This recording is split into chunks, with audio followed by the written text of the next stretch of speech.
Hello students, welcome back to Tuition Masters, and today we are here with another video for grade 10 CBSE Biology chapter number 1, that is life processes.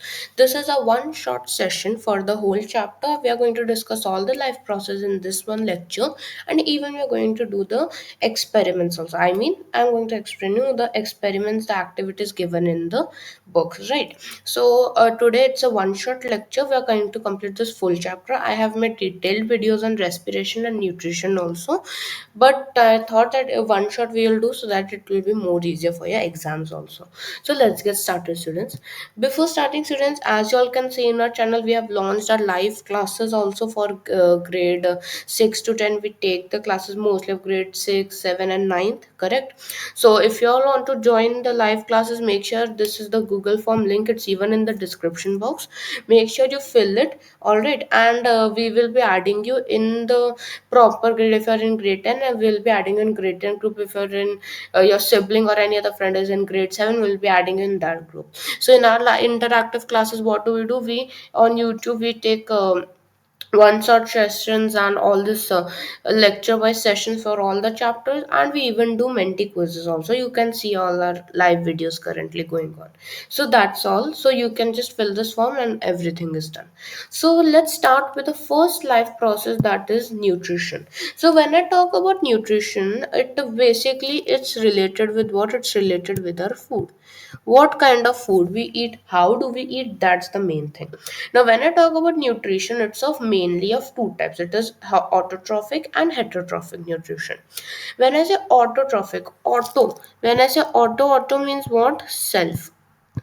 And trophic means nutrition. So means this kind of nutrition is where when an organism can synthesize or make its own food, right, by taking inorganic substances like sunlight, water, carbon dioxide, minerals. By taking all these things, when a organism can prepare its own food, that kind of organism is known as autotroph.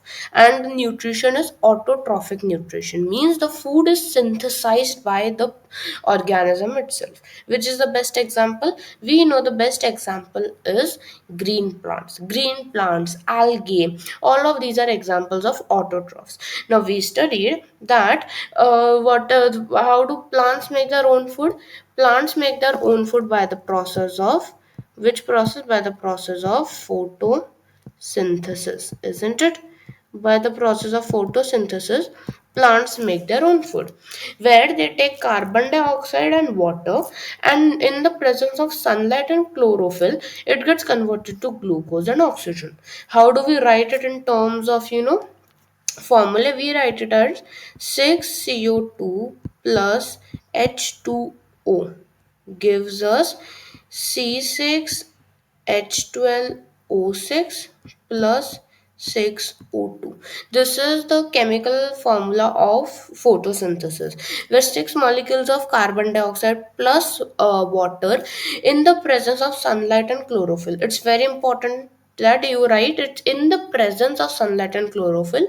It gets converted to 6 C6H12O6, that is glucose and carbohydrates plus 6 molecules of oxygen.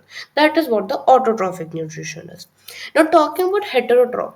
Heterotrophic nutrition, hetero means dependent. Okay. Hetero means no, like it's opposite of self. We are dependent on someone. So in this mode of nutrition, the organisms depend on other organisms or other plants for their own food. Right. Now, like what are the examples? If I talk about examples, the best examples are we humans. Correct? We humans. Then animals. What are all these things? We cannot make our own food. We depend on plants or animals. Like animals who are carnivore, they depend on other organisms, isn't it? Now when I talk about heterotrophic nutrition, students, so heterotrophic nutrition can be further divided into few types. What are they? Herbivorous plants means they feed on plant and plant products, right? They mostly eat herbs, right? I mean grass, leaves, everything. They're herbivorous animals. animals. For example, deer, rabbit, cow, these are herbivores because they eat only plants, right? They eat only and only plants, isn't it? Now, what is next? Next is carnivores. Carnivores, they feed on animal.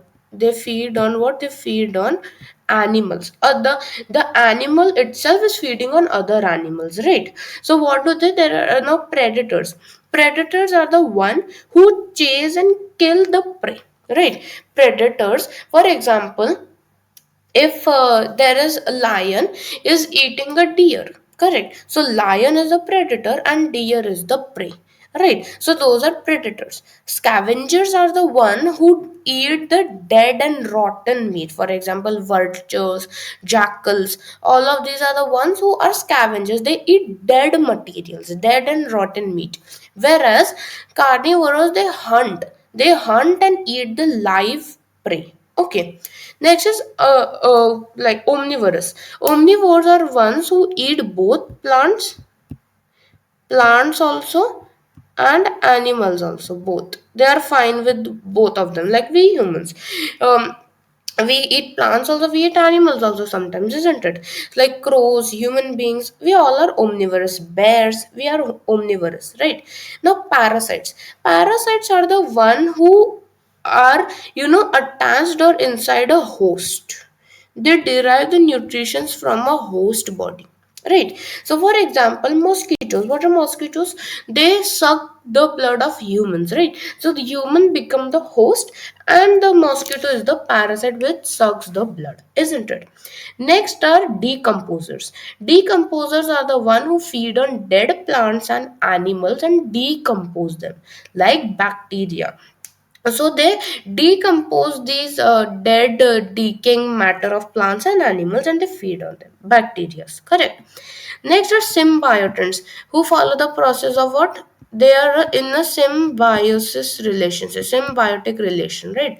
Symbiosis means they are like two partners. One will like prepare the food, other will share the food, that way. So the both of the partners share benefits. Okay, they share advantages from one another. That are symbionts. Okay, for example, a lichen on a tree, right? They both help each other. That is symbiosis or symbionts. Now we have the nutrition. We have to understand what is the human digestive system. Now we know what is digestion. Digestion is nothing but it is the process where the food which we eat, it is made up of very large and complex molecules, isn't it? So to convert that large and complex molecule into simple and small molecules, okay, by the enzymes like hydrochloric acid and etc. Okay, that is the process of digestion. Now in humans, the digestion takes through where? It takes through the alimentary canal, right? We humans have a well designed system for digestion. So what does the alimentary canal consist of? Alimentary canal consists of mouth and buccal cavity. Here is the place where the food is first taken in, correct? The food first, what we do, we take the food in our mouth, we chew it by the saliva, also salivary glands, right? That is the mouth. Next is pharynx and esophagus. Here the food goes down, correct? The food goes down. The food goes down where? It goes to the stomach. So esophagus, by the process of what? Important name. There is a process known as peristalsis, correct? Peris Peristalsis. So by the process of peristalsis, what happens is, by the process of peristalsis, the esophagus takes down the food in the form of a bolus. Now after that comes the stomach. In the stomach, what happens? The acids like HCl, right, pepsin, right, all of these a digestive enzyme act and the digestion takes place here. Okay, now comes the small intestine. After the food is digested properly, it goes to the small intestine. In the small intestine, again there are three parts. There are duodenum, jejunum and ileum. Now in these parts, what happens? All the nutrients are absorbed, right? What happens? The nutrients are absorbed from the digested food. And after that comes the last, which is the large intestine, that consists of cecum, colon and rectum. So cecum, colon, rectum, what they do, they absorb water. They absorb water from the digested food, making the like the digested food, like the remaining, very dry. Okay, and it is excreted through the anus. Okay, so as I said, first there is ingestion, where the food is taken in. Digestion, where the stomach acts the HCl and all the digestive juices, right? I'll write over here the digestive juices. Digestive juices act here for digesting. Next, absorption and assimilation. Absorption assimilation results in what? Absorption assimilation, what happens? The nutrients comma water, these things are absorbed by the both the intestines, right? And defecation, also known as excretion, correct, also known as excretion. What happens here? Okay, sorry, excretion, what happens is the food comes out, the undigested food comes out through the anus. Okay, that is also known as excretion. Now, what happens to digestion of food? First thing, in the mouth. In the mouth, what acts here is, in the mouth there is saliva, through where? Through the salivary glands, right? Through the salivary, okay, I don't have space. Salivary gland, the saliva is produced to soften the food. Now, what is the type? It is alkaline in nature, means it is base. It's a base, correct? The juice is basic. Next is a digestive enzyme. Which enzyme is there? Now, there is different juice and enzyme. Juice, which helps, okay, just helps, and enzyme, which breaks down. Okay, so the digestive juice in mouth is saliva from the salivary gland, but the digestive enzyme is salivary amylase. Okay, it's also known as ptyalin, right? So this is the enzyme which breaks down food, right? What does it do? It breaks down the food. Okay, so the action is break down starch to maltose. So starch in the food is broken to maltose. Now through esophagus doesn't have any juice or enzymes, right? It directly goes down to the stomach now. So now in the stomach we have three juices: gastric, then HCl, and mucus. So what are their functions? Gastric juice, it is acidic in nature. Okay, and gastric juice are, what are the like enzymes produced? Enzymes produced by the stomach are pepsin and gastric lipase, right? So pepsin is also produced. What happens? Pepsin breaks the proteins to peptones. So pepsin breaks proteins to peptones. Remember, P to P, pepsin does that. Okay, so, and gastric lipase breaks fats to fatty acids and glycerol. Okay, pepsin, proteins to peptones; gastric lipase, fats to fatty acids and glycerol. Okay, next come HCl. HCl is acidic in nature again, and no digestive enzyme, because only these two, pepsin and lipase, are produced by the stomach. Now, what does HCl do? HCl makes the stomach acidic in nature, and it makes it easier for the digestion of food, right? Next comes mucus. Mucus is it's not sure it is alkali or acidic. It protects the inner lining from the corrosion of HCl, because HCl is a very strong acid, right? It's quite strong. So that's why, to avoid the stomach walls to getting corroded, mucus helps in that. Next comes bile juice. Bile juice is alkaline in nature, it's a base. Okay, and now what happens is, it is produced from where? It's produced from the gallbladders, right? Now it produced from the gallbladder. It produced from the gallbladder. The action of it is, it emulsifies fats. It provides alkaline medium for enzyme action. So the bile juice, it is basic in nature. So what does it do? It emulsifies the fats, means it breaks down the fats and gives a basic nature so that other enzymes can also act. After that, pancreas. Now comes pancreas, that also produces a what we can say juice, pancreatic juice, which is acidic in nature. What enzymes are produced? Enzymes are produced at trypsin, chymotrypsin, carboxypeptidase, then pancreatic amylase and pancreatic lipase. These four enzymes are produced by the pancreas. What is the action? It cleaves proteins, it breaks down the proteins, the polypeptides, it converts to peptides and amino acids. Okay, polypeptides are converted to peptides and amino acids. Starch is converted to maltose, and fats are converted to fatty acids and glycerol. Okay.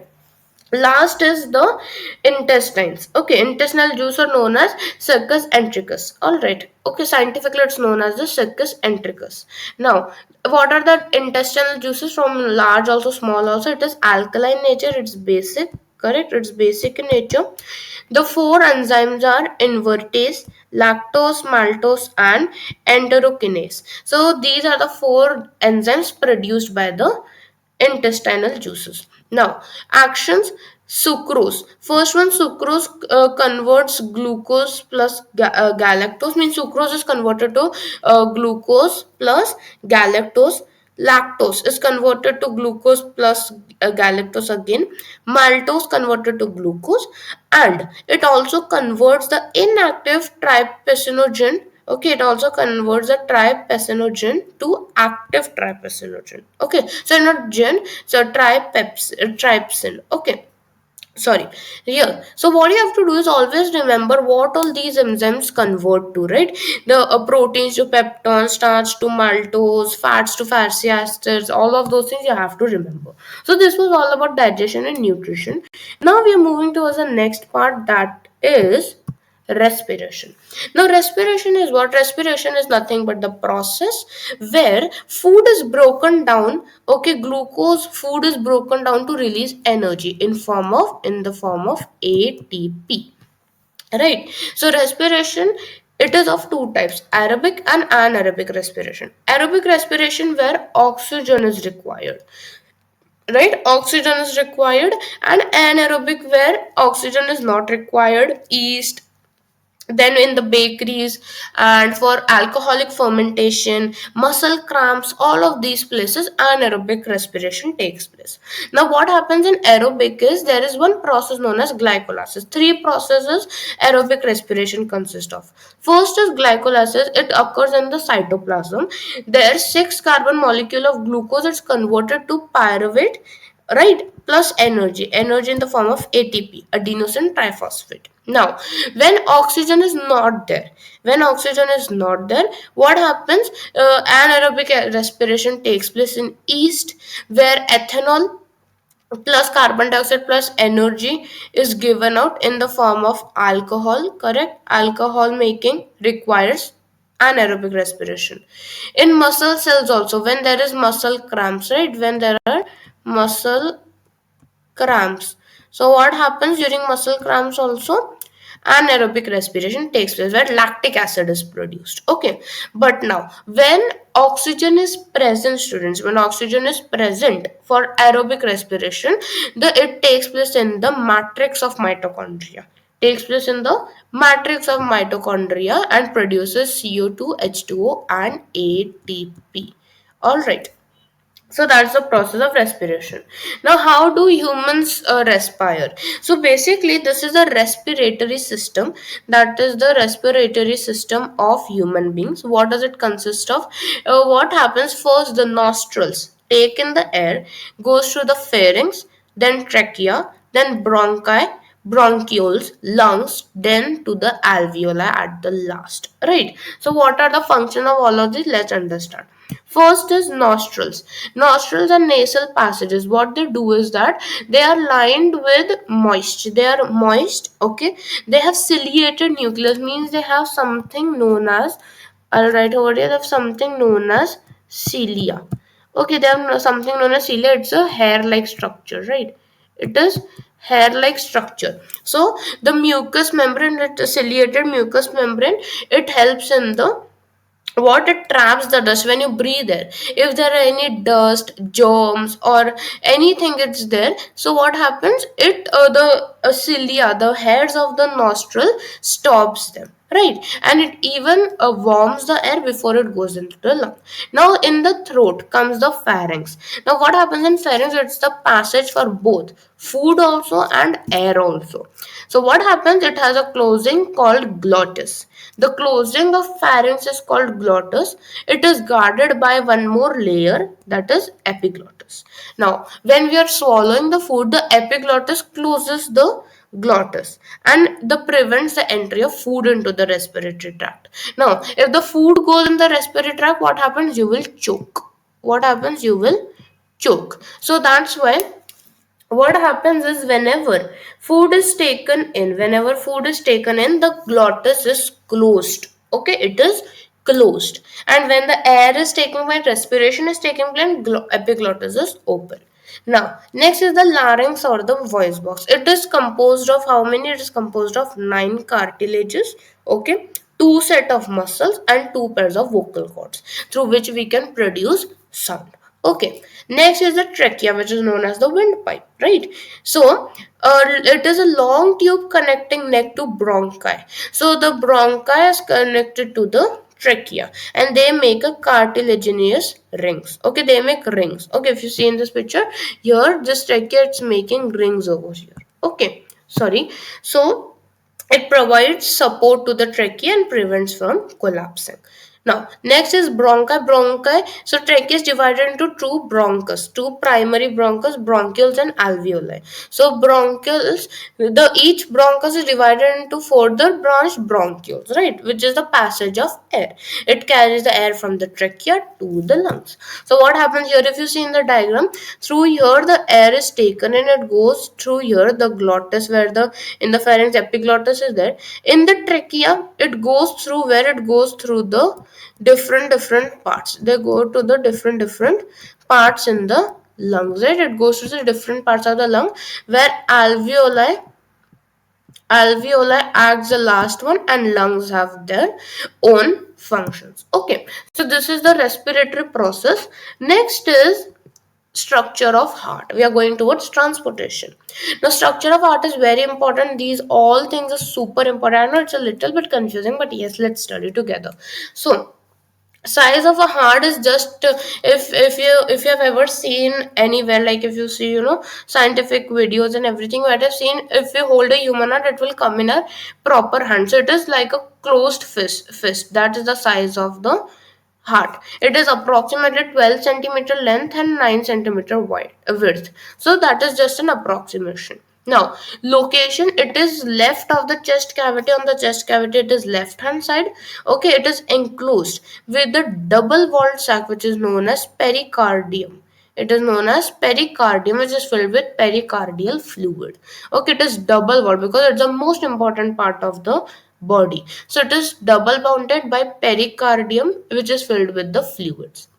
Now, a human heart has 4 chambers, that are the upper 2 chambers, that is right and left auricles, and the lower chambers known as the right and left ventricles. So I'll use a highlighter and explain you. See, now I'm taking the orange one here. The orange, these two, if you can see here, these two, the upper ones, they are the right and left auricles, okay, or the atriums. Okay, after that, below, now I'll take green color. I'll explain you these which you can see, these are the below one, these are the right and left ventricles. So there are 4 chambers in total. Okay, now talking about valves, there are again 4 valves, that are tricuspid, bicuspid, aortic semilunar valves and pulmonary semilunar valves. So tricuspid, you can see in this picture. I know it's a little bit small because I didn't have space. So here you can see this one.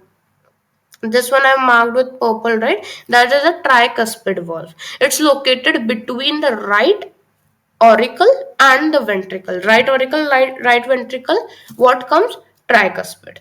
Next, bicuspid is what? It is on the opposite side. It comes where? It comes between the left auricle, left ventricle. Easy to remember, right? So when I talk about right atrium and right ventricle, what is there? My tricuspid is there, right? My tricuspid. Then what happens next? Left auricle, and left ventricle. What is that? I have my bicuspid, right? Super easy, right? Next is aortic semilunar valves. That is the thing, but that is present at the origin of the aorta. From the left ventricle, there are three in total, right? Here you can see this is the aorta.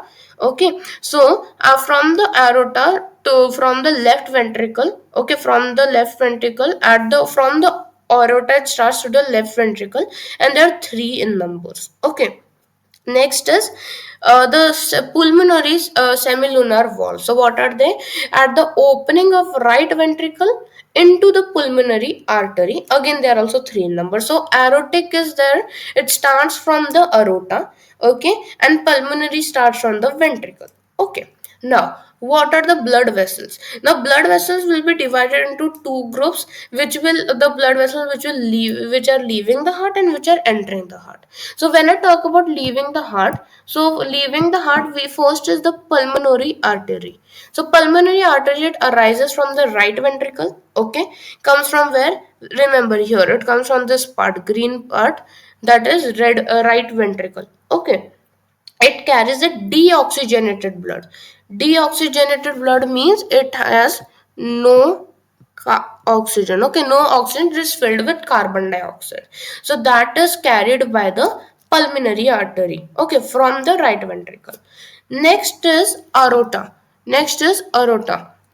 It comes from the left ventricle and carries oxygenated blood, means it has oxygen present. Okay, so pulmonary, what happens, it takes the deoxygenated blood from the right ventricle, and aorta takes the oxygenated blood from the left ventricle. Okay, now next group are the ones who enter the heart. Okay, now they are entering the heart. Which are they now? First one is the superior vena cava.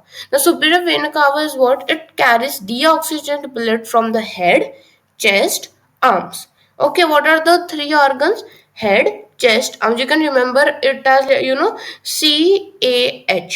Okay, CAH. So it takes the deoxygenated blood from CAH. Okay, chest, arms, and head. It takes from there to the right auricle.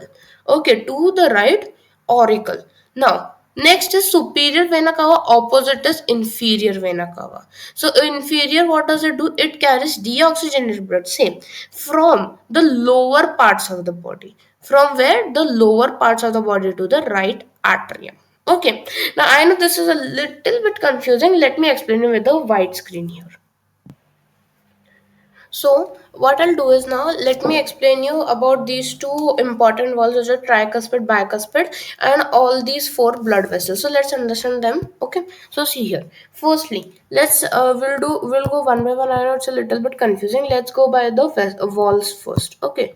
So valves, we know there are two types of valves. What are they? First one is my tricuspid, correct? So talking about tricuspid, what is the where is it located? Tricuspid is located between the right atrium, okay, and right ventricle.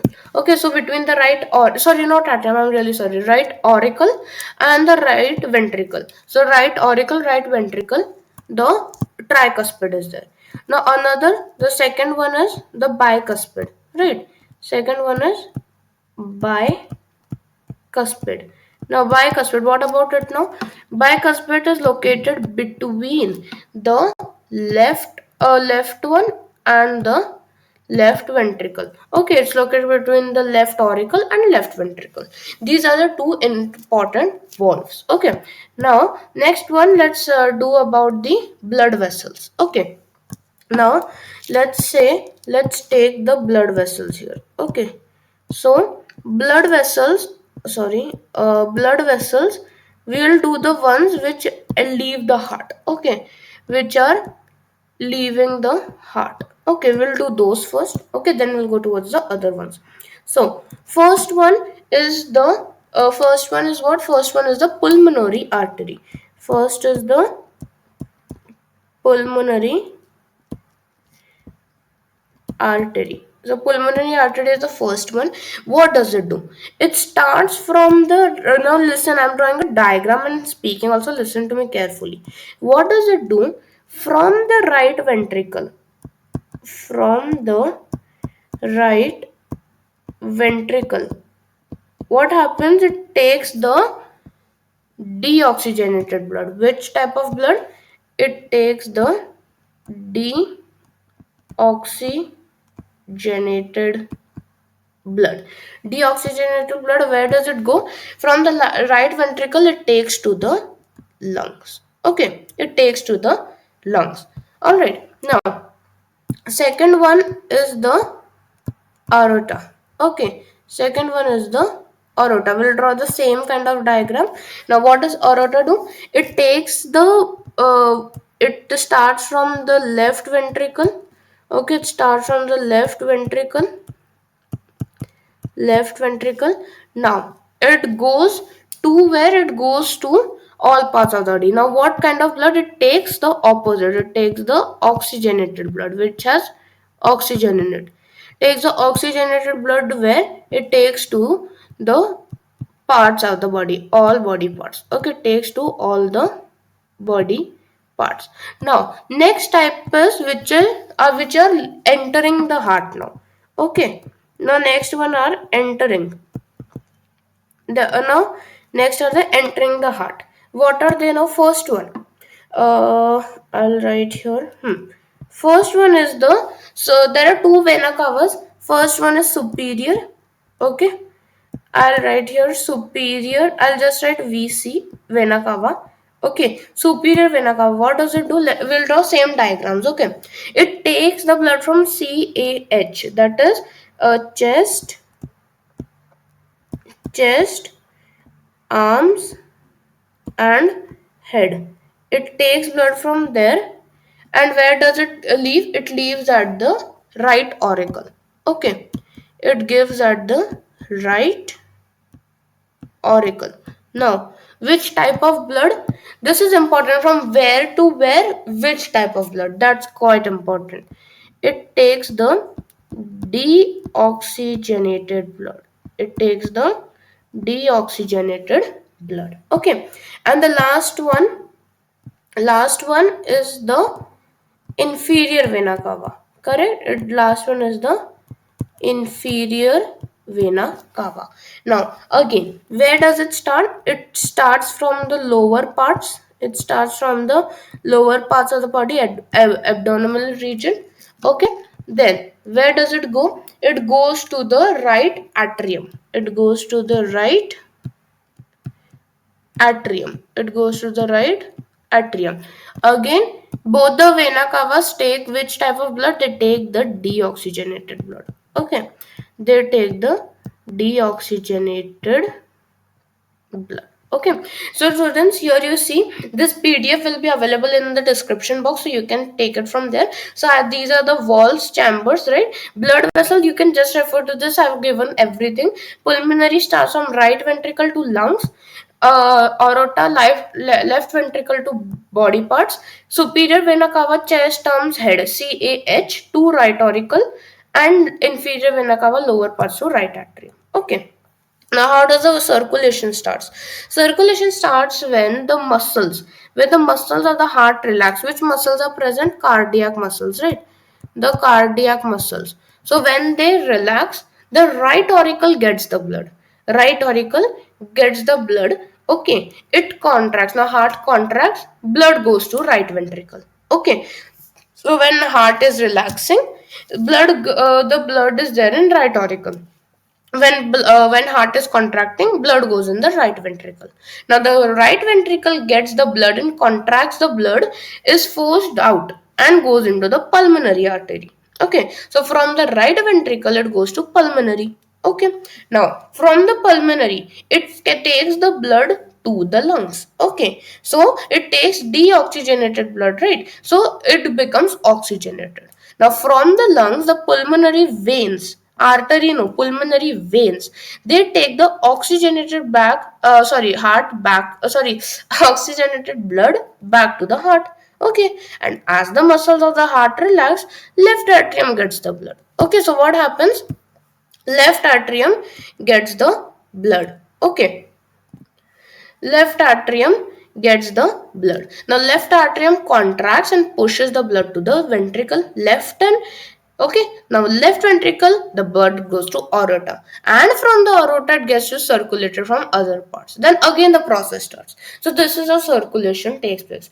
Right auricle to right ventricle, ventricle go to pulmonary artery to the lungs. Okay, then from lungs to pulmonary veins, to left atrium, to left ventricle, to aorta, and to the other parts of the body. This is how circulation works. Now when I'm talking about blood, it's the most important part. Now what are the components? Plasma, it is what type of tissue? It is a connective tissue, right? Sorry, blood, when I talk about blood, it is what kind of tissue? It is a connective tissue, right? It is connective tissue. So it has a fluid matrix. It has a fluid matrix, which is nothing but my plasma. So plasma contains water, ions, then proteins, nutrients, waste, gases, everything is there in plasma. It makes 55%. Okay, 1% is platelets and white blood cells. Platelets also known as thrombocytes, white blood cells also known as leukocytes, right? So these are present. Leukocytes help in what? They do the immunity work, correct? Immunity. And when I talk about platelets, do the blood clotting. Okay, blood clotting. Now, next comes 44% is there in red blood cells that are also known as erythrocytes. What they have? They have the hemoglobin. They give the red color to the blood. Okay, so these are the constituents of blood. Now how does blood clotting takes place? Blood clotting, how does it take place? When you get a hurt or something, blood clotting helps it. So there is a damage to the blood vessel. The blood vessel is damaged. So what happened? The lining of the blood vessel triggers it and it releases the clotting agents. Okay, now what happens? The platelets come. The platelets get the trigger that okay, there's some hurt. Now they run to the damage. So what happened? The vasoconstriction limits the blood flow and platelets form a sticky plug. So what happens when you get a hurt, when you're bleeding? So is it happen the blood keeps on flowing? It stops after a few minutes or few seconds, right? Why? Because the platelets quickly come there and stop the blood, right? What is the exact name? Vasoconstriction. That stops the blood from coming out and platelets come and stick there. Now what happens? A clot happens. There is a insoluble a hormone known as fibrin. So fibrin comes and cover up, so it adheres to the plug and make a insoluble clot. So when platelets are arranged, so this fibrin strands, they come and for example, glue them. They glue the clotlets together. Okay, and it stops the bleeding and it is healed. So what happens? The chemicals prothrombin to thrombin uses fibrinogen, which is soluble, and then fibrin, which is insoluble for the blood clotting. Next is the lymphatic system. Lymphatic system, what happens? It transports the clean fluids back to the blood. The fluids which are clean, they go back to the blood from the lymphatic system, and it removes the debris or any waste from the cells also. Now lymph have many kind of substances like protein, salt, glucose, and mainly it has white blood cells, which are leukocytes. Now unlike blood, lymph does not normally contain any red blood cells. So lymph doesn't have, it's not red in color. No, what can I say, it doesn't have any red blood cells, no hemoglobin, right? So lymph and blood, you can say they're like kind of brothers. All right, now this is your lymphatic system. These are the lymphoid organs, right? The primary ones are thymus, bone marrow. Then secondary ones are spleen, lymph nodes, tonsil and adenoids, bronchus, mesenteric and Peyer's patch. All of these are there in the lymphatic system. Now you need not study that in detail. Now next part, the last part is excretion. Excretion is what? The where proteins, nitrogenous waste are removed. Correct. So in aquatic plants, what happens? It's formed in the form of ammonia. Ammonotelic. Now, in mammals like amphibian, shark, and all those things, how what comes out? Urea comes out, right? Urea is excreted in the form of ureotelic. Now, in birds, insect, reptiles, what happens? Uric acid is produced. That is uricotelic. Okay, so that is the excretion. Now, in human beings, how it happens? In human beings, it takes place in three parts: in the skin, correct? In the lungs, in the kidney. What are the three forms? In the skin. What is the form of skin? In the skin, in the form of sweat.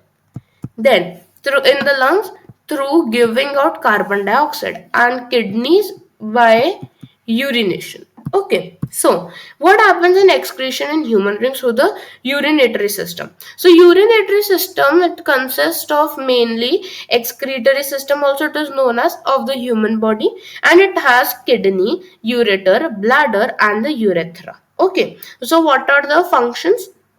Kidneys, there are two kidneys, okay, and they're made up of an outer cortex and inner medulla. So there is a outer cortex, the covering, and the inner lining is all known as the medulla. It is made up of millions and millions of very tiny filtering units called nephron. Okay, nephron is present in, sometimes children gets confused in nephron neuron. Neuron is present in brain, spinal cord, right? In for control coordination, that is the next chapter. And kidneys have the nephron for filtering. Okay, now the functions: the blood brings the waste materials, the waste liquid in the kidneys through the renal artery. Now that waste is purified by these nephrons. Okay, and that clean blood flows out of the kidney through the renal vein. Now comes the ureters. There are two ureters. What are their thing? They come from the kidney. They arise from the kidney and connect to the urethra. It carries the urine from the kidney to the urethra for excretion. Now the urinary bladder. Urinary bladder doesn't have any function, just does the storage work. Okay, it just stores the urine. And what happens? Urethra is a small tube that carries the urine from the bladder and throws us throws it outside. Okay, now in nephron, what is nephron? It is the structural and functional unit of kidney, because these nephrons are the one who they filter the blood, they filter the blood. So that's why these are the most important part. Okay, these are the most important part of the kidney. Now, how does transportation in plants work? Transportation are done by the two vascular bundles, xylem and phloem, which are the complex permanent tissues, isn't it? So these are the two vascular systems. First one, xylem. They are in the roots, stems, leaves. What they do? The main thing they transport is water and minerals. Water and minerals are transported by xylem, and the food is transported by the phloem. Now, water minerals, it conducts the water minerals from the roots to the other parts of the plant. Okay, what are the main parts? There are xylem fibers, xylem vessels, tracheates, and xylem parenchyma. So these are the four major parts. You might have studied in your grade 9th also, right? So these are the four parts of the xylem. So tracheates and vessels, they make a continuous system for transportation. Okay, now the cells which are present in roots, they absorb the ions which help in the movement. Okay, then phloem, what it helps in the conduction of food which is prepared by the leaves to the other plants, sorry, other parts of the plant. Now what are the parts here? It has a sieve plate, sieve tube, phloem parenchyma, and companion cells. So companion cells do the supporting of the parenchyma and the sieve plates also. So what happens is translocation occurs in the sieve tubes. Okay, so this is the transportation in plants. Now, how does plants excrete? Excretion by plants is done through the stomata. How? By expelling carbon dioxide slash oxygen. during respiration, photosynthesis.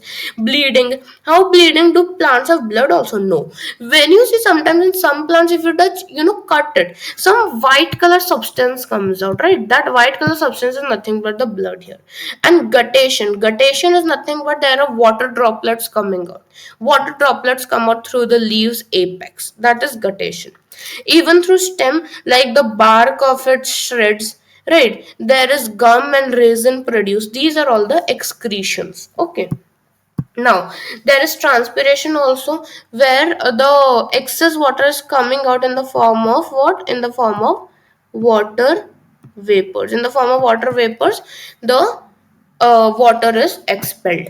Now, photosynthesis versus respiration. Photosynthesis occurs in the daytime, always in the daytime, right? What happens here? Carbon dioxide is taken in and oxygen is given out. Okay, but during respiration, what happens? It occurs at night. Here, carbon dioxide is taken in and oxygen is given out. Oh, so I'm really sorry. Oh, sorry. Oxygen is taken in. What happens at night? The plants take in oxygen. Oxygen is taken in and carbon dioxide is given out during the process of respiration. Okay, even plants take in oxygen. It's not only they give oxygen, they even take oxygen. Okay. Now, let's do some activities. Now, students will understand few activities quickly. I know it's a little bit long session because it was a one-shot theory session, right? So let's do some activity now. So what are the activities? First, in destarching, the removal of starch from the leaves. So what you should do is you should take a plant. You can take any plant, right? And what you do, you put it in dark place for 24 to 48, 2 to 3 days. You put it. Why? So the photosynthesis will not occur. Starch will not be produced. So after the 1 2 days duration is completed, all the starch from the leaves will be removed to the storage organs. Now, leaves will not show the presence of starch because there is no photosynthesis occur. Correct? Because no photosynthesis occurred. So that's why there will be no starch produced. So how can one test the leaf? You can do it by the process of iodine test. You can dip the leaf to boil in water for a minute to kill all the cells. To kill the cells and burst them, you will boil the leaf for a few minutes. Then what you will do? You can boil the leaf in the methylated spirit over water bath till it becomes pale white. You put that ethanol and everything, it will become pale white. Why? Because chlorophyll will be removed. Okay, it will become hard and brittle now. What you can do, where you can put it on a china dish or anywhere, you can put on a slide, pour a little bit drops of iodine. Now spread the leaf in a dish, pour iodine solution on it. Then what will you see? It will the starch test will conduct. It will show a blue black color means starch is present, and if starch is not present, the leaf will show brown coloration without the starch. Now, why is chlorophyll necessary? We will do that. So, to show chlorophyll is necessary, you can take a plant with variegated leaves, means which has more than one color leaves, right? Some green, some non-green, like this coleus, geranium, croton. They have various colors. Right? Take one of them. What you can do next is you can take that leaf, keep it in a dark room for few days. Okay, now place the plant in the sun also after few hours, then take one more leaf from it. Now outline on a paper and make the green non-green areas on the outline. So what you will do, you will see yellow area, green area before the starch test and after the starch test. So what happens is when only the green parts, why the green parts contain chlorophyll. Correct. The green parts contain chlorophyll, so starch is produced there. Whereas the other colors, they do not produce starch. So only those green areas will turn bluish black. Okay.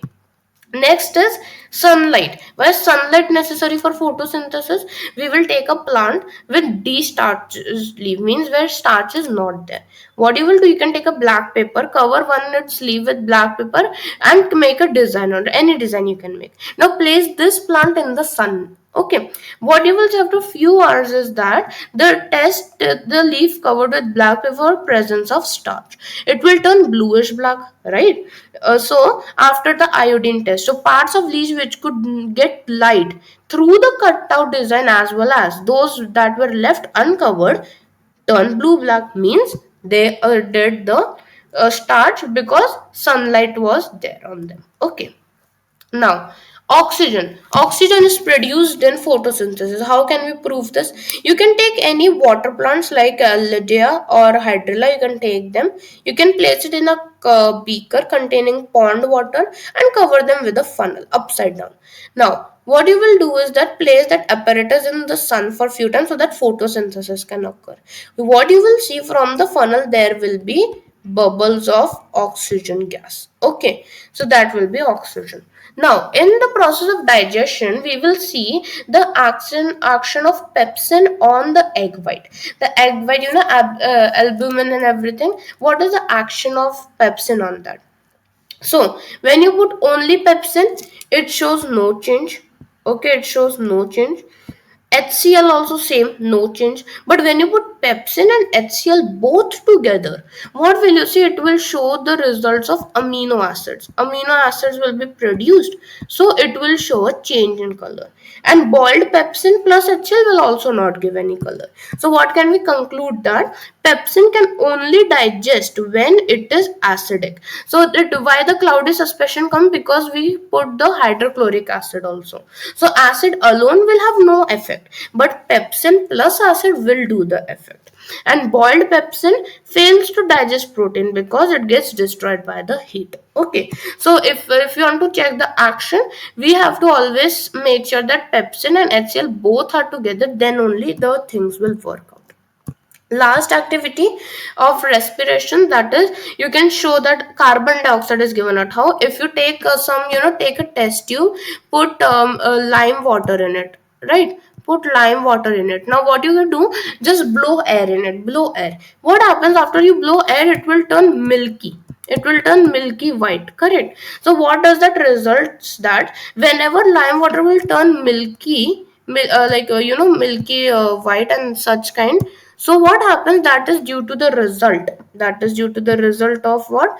It is due to the result of carbon dioxide. Okay, now next is to demonstrate the action of diaphragm during photosynthesis. So you can take this take a bottle, make a lung kind of structure with two balloons here like this. Okay, attach with the straw, then blow air. Okay, and place a balloon below. Okay, place a a cutting of balloon below, then you blow air, suck air. So when you blow air, you will see diaphragm comes down. Okay, when you take in air, when you absorb it, diaphragm goes up. So that is nothing but the process of respiration. When respiration also takes place, so the diaphragm goes up and down for supporting the lungs. So students, we have completed with the today's session. We completed the full chapter of life processes plus activities. If you want any other specific chapter, any doubt session, you want any specific questions or any video you want next, you can comment me down any video. Even if you can tell me, ma'am, we want this video, this chapter, anything you can comment down, I'll surely make on it. So thank you so much students for watching today's video. I know it was a little bit long, approximately 50 minutes it was. So I know it was long, but we completed the full chapter plus activities also, right? Notes of this will be available in the description box. Please make sure you subscribe to the channel, like the video and share it with your friends. And I'll be seeing you very soon in our next live lectures. Make sure to fill the form. Goodbye everyone students. Thank you so much for attending.